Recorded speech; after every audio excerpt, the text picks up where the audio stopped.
नमस्कार, माझे नाव स्नेहा गोविंद नामपल्ले. मी इयत्ता 6वी मध्ये शिकते. माझ्या शाळेचे नाव जिल्हा परिषद उच्च प्राथमिक शाळा मेंढोली, तहसील वणी, जिल्हा यवतमाळ. माझ्या कवितेचे नाव संस्कृती. दुसऱ्याच्या दुःखाने जो सुखी होतो तो दानव असतो. दुसऱ्याच्या सुखाने जो सुखी होतो तो मानव असतो. माझेही भले होऊ दे, तुझेही भले होऊ दे, असे म्हणणारे फार थोडे असते. माझे भले होऊ दे, तुझे वाईट होऊ दे, असे इच्छणारे पदोपदी भेटतात. माझे वाटोळे झाले पण आता तुझेही वाटोळे होऊ दे, असे म्हणणारे दुर्जन असतात.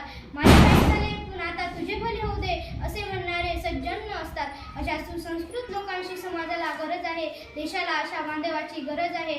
देशाला भावनिकतेची आणि माणुसकीची गरज आहे. माणूस म्हणून जाणाऱ्या संस्कृतीची गरज आहे.